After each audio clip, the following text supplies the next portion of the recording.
So look at the double standards. Israel has a legitimate concern related to Iran's nuclear program. Yeah, okay, we can understand it. Israel can take preventive action because it sees a threat from Iran, but Russia cannot do that in Ukraine. Russia cannot say, we see danger from NATO. Please consider our interests too. No. You can't do that because you're Russia. You have to shut up and suck it up. But when Israel sees a threat from Iran's nuclear program, it is entitled to a preventive attack with the help of the United States and the entire West. France said that they're backing them up. Again, where are international norms?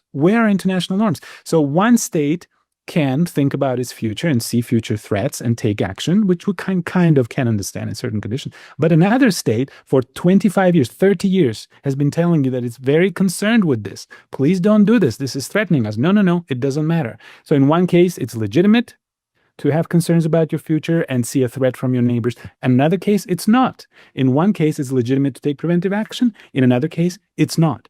Where are your principles? We are also seeing that the Chinese officially declared that they condemn the attack on Iran, and they are basically picking the side of Iran. How do you think these two great powers, Russia and China, together are going to influence whatever is going to come out of this, however this conflict is going to develop?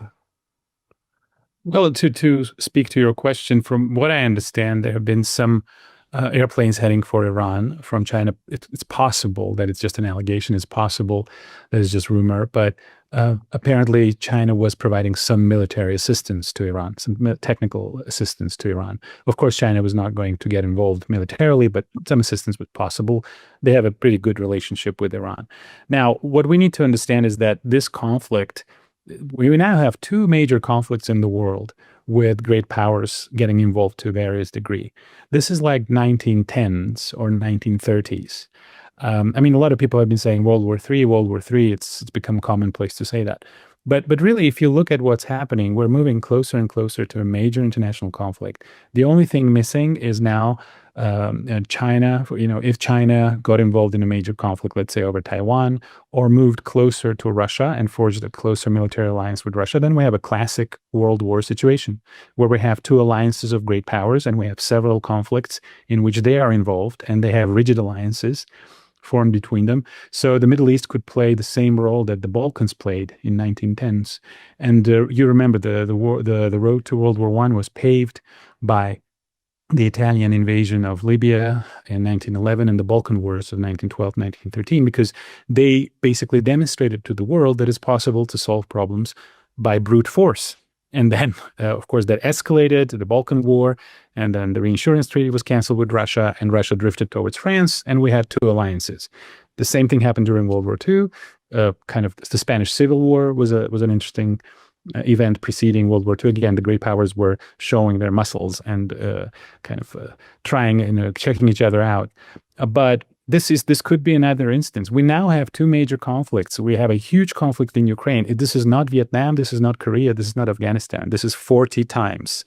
If you look at the number of casualties, this is World War I figures. Some sources are saying over 1 million people were killed, which is more than the British casualties and close to French casualties in World War I. This is a major thing, and there's no sign of it abating. The negotiations failed as predicted, and now we have a different region, the Middle East, with another major conflict. So by definition, this is getting very, very close to a world war. What does it take to have a world war? You need to have most of the great powers involved, which may be happening right now, and the conflict has to take place in more than one geographic area, more than one continent. This is getting pretty close. And what is very dangerous about this kind of policy, peace through strength, basically brute force is a way of solving conflicts, is you're giving an example to other countries, and you're going to stimulate the creation of a counterbalancing coalition. This is going to push Russia and China closer together because they're going to see that the U.S. is capable of this kind of action. So there's going to be less trust. There's going to be less space for diplomacy, especially when negotiations are used to trick your adversary.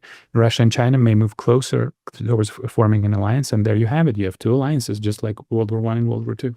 And this cannot go on perpetually. If there's one thing we know from international history is that you cannot constantly bully the world and use brute force. Eventually, A, you start exhausting your resources, and B, you create a balancing coalition against you, and the challenger will rise. The U.S. is ruined financially. I mean, the economic conditions in the United States, America is a shadow of itself. I mean, I remember America in the 90s. This is a faint shadow of what the U.S. used to be in the 90s, a country of plenty, a country of opportunity, of affluence, of goodwill, of positive attitude, of can-do attitude. This is an amazing country, and it's disappeared in front of my eyes. So internally, there have been devastating consequences. Externally, yes, Russia and China start drifting together and they'll form a balancing coalition against you if they haven't already. And this is also a long-term result of this kind of behavior that the party of war does not see. And these people should be stopped because it's very, very dangerous to have these kind of people in power. 偷偷告诉大家，我最近发现了新法宝 Royal Face 逆时奇迹系列，它有活肤露、全效精华，还有精华霜。尤其我皮肤比较偏干，所以我非常的注重保湿。保湿做得好，肌肤自然烹润。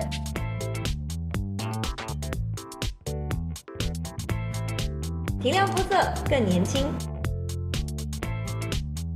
抚平皱纹超有感，而且气色变好。用心保养，每天都更美一点。